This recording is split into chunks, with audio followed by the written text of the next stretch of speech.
As I've said in various occasions, Assassin's Creed is my favorite gaming franchise, and I believe that Ubisoft is slowly dragging it down to the ground. In this video, I'm going to give you my opinion as to why I have come to this conclusion, or why I think that this is what is going to happen. So basically, let's get to it.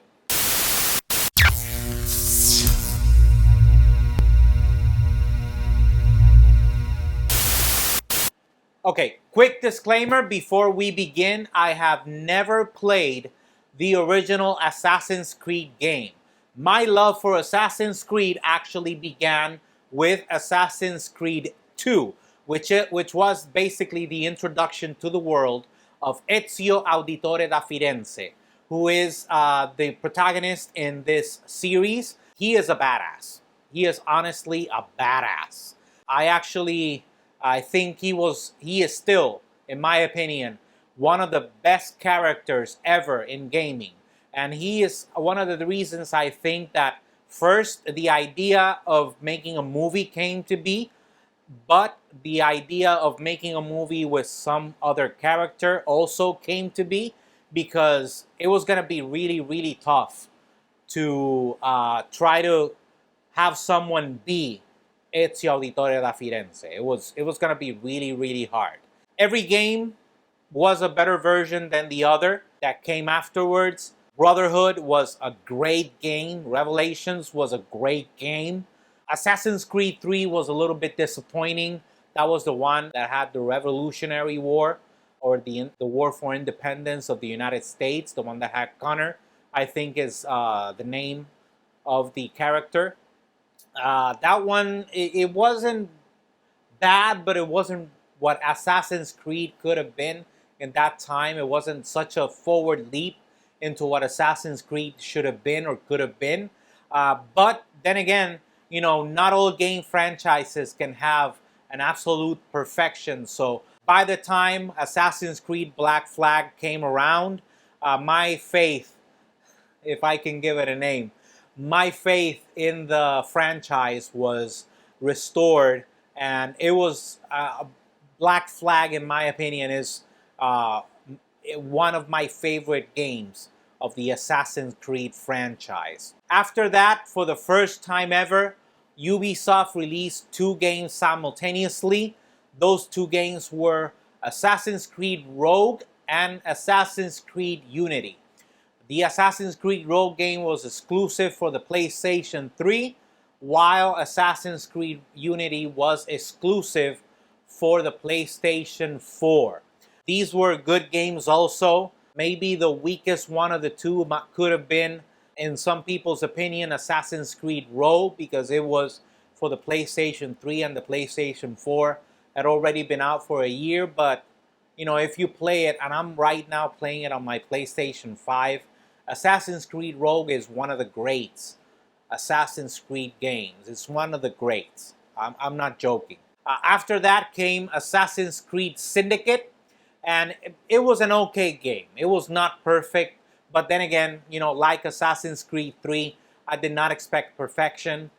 One of the things that I love from all the Assassin's Creed games is that the quality was great during gameplay, and if they needed to cut in order to be able to save space, they did it on the cutscenes. I actually prefer that because I want the game to look as real as possible. So I was very appreciative of that. After Assassin's Creed Syndicate is when the trouble started, and that's when in their next game they introduced the skill tree and difficulty levels. And that's when I think Assassin's Creed started running itself into the ground. The first of those games that brought the skill tree and difficulty levels was called Assassin's Creed Origins.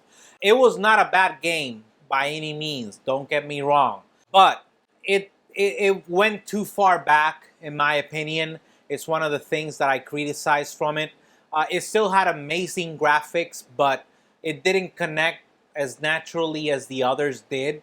If you have ever seen, you can go all the way from basically Assassin's Creed 2 to Assassin's Creed Unity, and they all kind of have a connection, while this one is just they went so far back that it doesn't make basically any sense. Anyways, after that, they brought in Assassin's Creed Odyssey, which is the one in Roman times.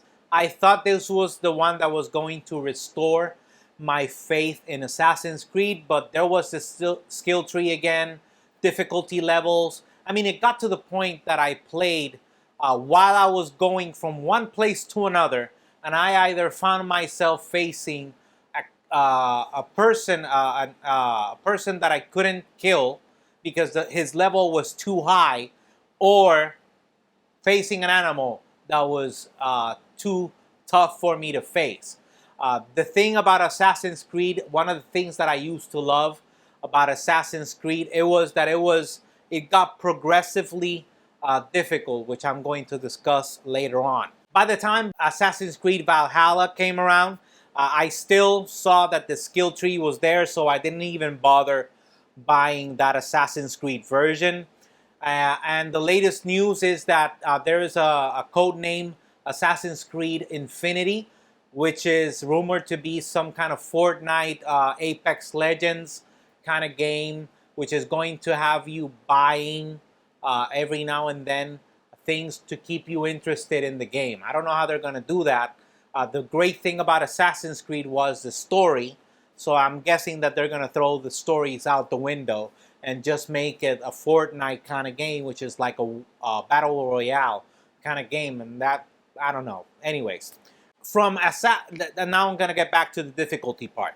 From Assassin's Creed 2 all the way to Syndicate, Assassin's Creed did not have a difficulty level adjuster in the settings. Or at least I never bothered to check because it was not there before in the beginnings. You just put your game in, started playing. It was not an easy game, but it was a game that got progressively harder as you went on in the story, which is something that I actually liked. And also the character learned new skills along the way while you were playing the story. When the skill tree was introduced, all this went to hell. They basically said, nope, we're going to throw this all out the window. This is what we're going to do. This is what's going to stick. And I think that was one of the greatest mistakes Ubisoft has made. And it's all for the reason of having you spend more money. It got to the point that, as I said before, I faced characters that I couldn't kill while I was just moving from one mission to the next. And in the missions, if you didn't have some skills that required you buying upgrades, you basically couldn't finish the story. So in my opinion, that was done in a very bad way by Ubisoft. One other thing I wanted to mention, you have to remember for context purposes, when Assassin's Creed 2 came out, it was basically every person that played games played mostly shooters. Call of Duty Modern Warfare 2 came out at that time. Also, they had Uncharted 2, which people might say that it's not a Call of Duty kind of game, and it's not, but it's still a shooter. It's just that it's third-person view. Although I do like Uncharted. I mean, don't get on me. I do really, really like the Uncharted series. The only game that I could remember that kind of was similar to Assassin's Creed was Batman Arkham Asylum, that came out the same year as Assassin's Creed 2. Also, great game. I loved, except for maybe one game of the Batman franchise, I loved all the other games. They were a great franchise, and they were kind of similar to what Assassin's Creed was trying to do, or what Assassin's Creed did. They were kind of similar to it. I believe that the only difference was that there was no free roam in Batman, all right? At least I don't remember that there was any free roam. The only one that I remember free roam was on basically the last one, or close to the last one. I wish Ubisoft would go back to the formula that made us fall in love with Assassin's Creed, but to be honest, I'm not holding my breath to see this happening right now. The money talks, So basically, if money doesn't tell them to do something, they're not going to do it. So I'm not going to hold my breath for it. If you have a comment that's different or an opinion that's different to the one that I just gave, go ahead, let me know what you think down in the comments below. While you're down there, go ahead and smash that like button, subscribe, and hit that bell so you can get notified when we have new videos.